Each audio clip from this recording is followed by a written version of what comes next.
আজ আমি তোমাদের সঙ্গে শেয়ার করব খাসির মাংসর বিরিয়ানি, মানে মাটন বিরিয়ানি। খুবই সহজ পদ্ধতিতে, কোনো রকম ঝামেলা ছাড়াই। তো সর্বপ্রথমে যেটা করতে হবে সেটা হচ্ছে, আমি কড়াই একটা বসিয়েছি আর ওতে দিয়ে দিলাম সাদা তেল। সাদা তেলের সঙ্গে তোমরা এখানে ডালডা ঘিও দিতে পারো, কিংবা দেশি গাওয়া ঘিও দিতে পারো। ঠিক আছে, তো আমি শুধু সাদা তেল দিয়েই করব। এবারে এতে দিয়ে দিলাম আমি পেঁয়াজ। তো 750 চালের জন্য মোটামুটি 500 থেকে 600 গ্রাম পেঁয়াজ কেটে রেখেছি। আর পেঁয়াজগুলো চেষ্টা করতে হবে প্রত্যেকটা স্লাইস যেন সমান সমান হয়। আর আমি হাত দিয়ে ছাড়িয়ে পেঁয়াজগুলোকে দিয়ে দিলাম। তারপরে এদিকে দেখো, যতক্ষণ পেঁয়াজটা লাল হচ্ছে ততক্ষণ চালটাকে ভিজিয়ে নেব। তো আমি 750 চাল এখানে নিয়েছি, আর ওতে দিয়ে দেব জল। আর এটাকে মোটামুটি 2 থেকে 3, মানে 3 থেকে 4 বার আমি ধুয়ে নেব। আর এটা চালটা কচলানোর সময় হালকা হাতে কচলাতে হবে, বেশি চাপাচাপি করতে হবে না। কারণ এই চাল যেহেতু অনেক লম্বা থাকে, একটুতেই ভেঙে যাবে। সেই কারণে বলছি, হালকা হাতে এটাকে 3 থেকে 4 বার ধুয়ে নিতে হবে যখন এই রকম সাদা জল হবে তখন। তো আমি এটা সাইডে রাখলাম 20 মিনিটের জন্য।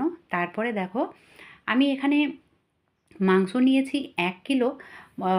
যেহেতু যতটা চাল ততটা মাংস দিলেই চলবে। তো তার থেকে আমি 250 গ্রাম বেশি দিয়েছি, মানে 750 চালের জন্য 1 কিলো মাংস নিয়েছি, মাটন নিয়েছি। আর এই মাটনের পিসগুলো একটু বড় বড়ই রাখতে হবে। বড় বড় বলতে 1 থেকে 150 গ্রাম মতো করে যদি রাখো তাহলে বেশি ভালো হয়। তো যাই হোক, এই দেখো ততক্ষণ পেঁয়াজটা কিন্তু লাল হয়ে গেছে। আর পেঁয়াজটা লাল করার সময় ছেড়ে দিলে হবে না, অনবরত নাড়াচাড়া করতে হবে। আর এখান থেকে খানিকটা পেঁয়াজ, মানে 3 ভাগের 1 ভাগ পেঁয়াজ আমি তুলে রেখে দেবো। তো সেটা কিসের জন্য রাখলাম পরে আমি তোমাদের সঙ্গে মানে তোমাদেরকে দেখাবো আর কি। তারপরে দেখো, যে মাংসটা আমি ধুয়ে রেখেছিলাম, সেই মানে ধুয়ে জল টল ঝরিয়ে রেখেছিলাম, তো সেই মাংসটা আমি ওই পেঁয়াজে দিয়ে দিলাম। বিরিয়ানির জন্য মাংসটাকে রেডি করতে হবে, তার জন্য এখানে দিয়ে দিলাম 2 চামচ ভর্তি করে রসুন বাটা। তারপরে দিয়ে দিলাম আদা বাটা। ঠিক আছে, তো রসুন বাটা আর আদা বাটা দেওয়ার পরে আর আমি নাড়াচাড়া করে নিলাম। তারপরে আরও কিছু এখানে মশলা অ্যাড করব। তোমরা স্কিপ না করে দেখতে থাকো। খুবই সহজ পদ্ধতিতে আজ আমি মাটন বিরিয়ানি তোমাদের সঙ্গে শেয়ার করতে চলেছি। তো স্বাদ মতো দিয়ে দিলাম লবণ। ঠিক আছে, আর মাটন বিরিয়ানি বলে না, কোনো রান্না অনেক রকমভাবে করা হয়। ঠিক আছে, তারপরে দেখো স্বাদ মতো দিয়ে দিলাম লবণ। তারপরে ওতে দিয়ে দিলাম লঙ্কা গুঁড়ো। অবশ্যই লঙ্কা গুঁড়োটা দিতে হবে, কাশ্মীরি লঙ্কা হলে আরও বেশি ভালো হয়। তো যাই হোক, তারপরে দিয়ে দিলাম কিছু গোটা গরম মশলা, তেজপাতা। এবার আমি তোমাদের বলি, একরকম রান্না অনেক রকমভাবে কীভাবে রান্না করা হয়। যেমন ধরো, এখানে আমি কিন্তু জিরে ধনে ব্যবহার করিনি। তোমরা চাইলে এখানে জিরে ধনে গোলমরিচেরও ব্যবহার করতে পারো, কোনো সমস্যা নেই। মানে এভাবেও করা হয়, ওইভাবেও করা হয়। ঠিক আছে, তো আমি যেহেতু এখানে জিরে ধনের ব্যবহার করব না। তো মাংসটাকে ভালোভাবে কষিয়ে নিতে হবে। তো আমি ঢাকা দিয়ে দিয়ে এটাকে কষাবো। ঢাকা দিলে কষাতে কষাতে মাংস অনেকটা সেদ্ধ হয়ে যায়, সেই জন্য।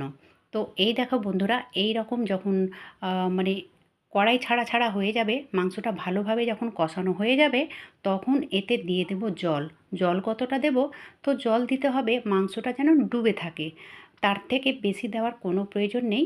তো তোমরা দেখে বুঝতে পারছো জল আমি কতটা দিয়েছি, যেহেতু খাসির মাংস অনেক চর্বি টর্বি থাকে। চলো এবার এই প্রসেসটা করে নিই। যেটা হচ্ছে চালের জন্য, মানে চালটা সেদ্ধ করতে হবে। তার জন্য ওই জলে আমি দিয়েছি মানে গোটা গরম মশলা, তেজপাতা, আর দিয়ে দেব সাদা তেল। সাদা তেল 1 চামচ মতো অবশ্যই দিয়ে দেবে। সাদা তেল দেওয়ার কারণ হচ্ছে যে চালটা যখন সেদ্ধ হবে তখন একটার সঙ্গে একটা লেগে থাকবে না, মানে মানে সব চাল একটা একটা হয়ে থাকবে। চালটা ধুয়ে আমি 20 মিনিটের জন্য রেখে দিয়েছিলাম ভিজিয়ে। ওই চালটাই আমি এখানে দিয়ে দিলাম। জলটা যেহেতু ভালোভাবে ফুটে গেছিলো। আর এতে আরও একটা জিনিস দেব, সেটা হচ্ছে লবণ। তো আমি এখানে 2 চামচ লবণ দিয়েছি।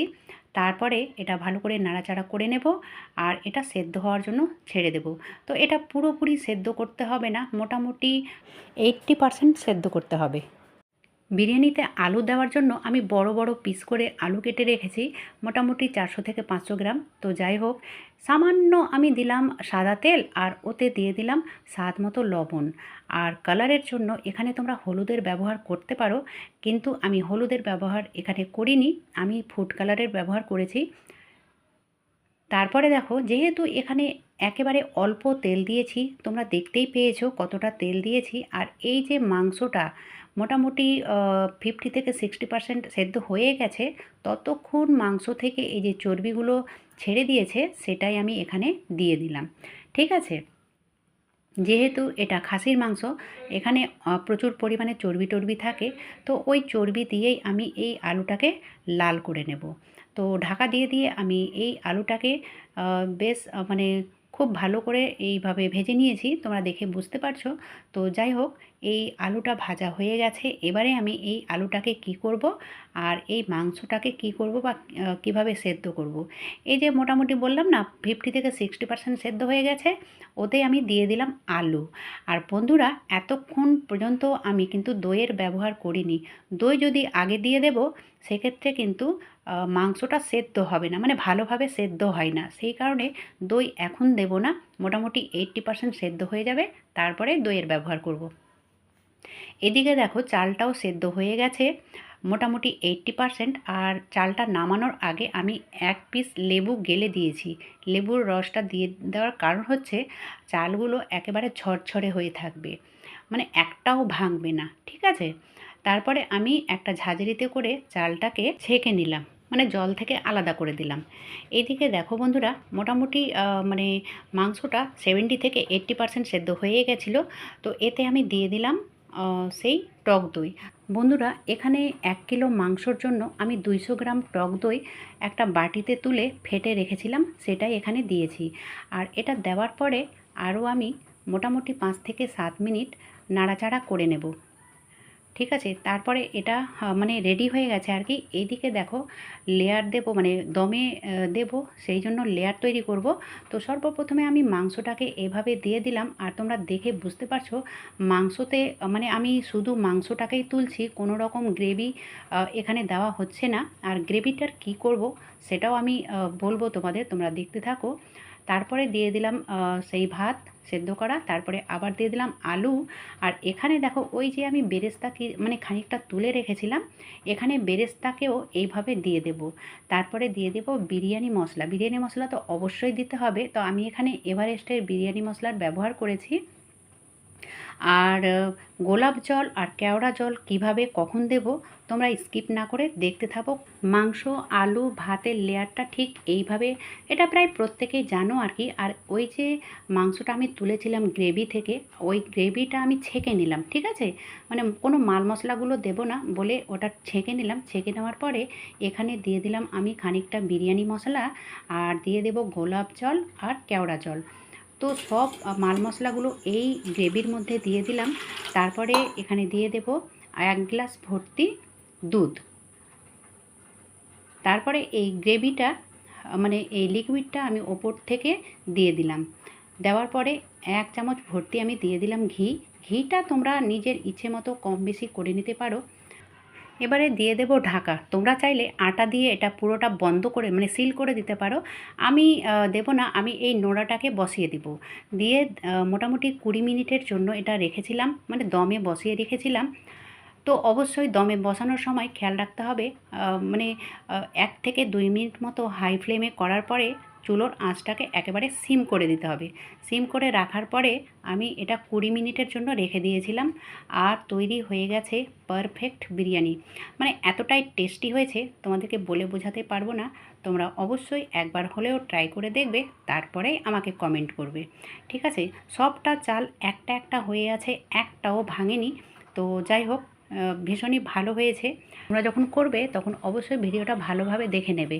আর তোমরা দেখে বুঝতে পারছো আলুটাও একেবারে মানে গোটা গোটা হয়ে আছে, একটাও আলু ভাঙেনি, আর একটাও মাংসগুলো ভেঙে যায়নি। প্রত্যেকটা জিনিস একেবারে মানে গোটা গোটা হয়ে রয়েছে। তো এই প্রসেসে করলে একটাও কোনো কিছু মানে ভাঙবে না আর কি, গোটা গোটা হয়ে থাকবে। আর একেবারে টেস্টি হয়েছে, তোমাদের বলে বোঝাতে পারবো না। ভিডিওটি ভালো লাগলে অবশ্যই ছোট্ট একটা লাইক করার সঙ্গে চ্যানেলে নতুন হয়ে থাকলে চ্যানেলটাকে সাবস্ক্রাইব করে রেখো। আজকের মতো এখানেই শেষ করলাম। ধন্যবাদ।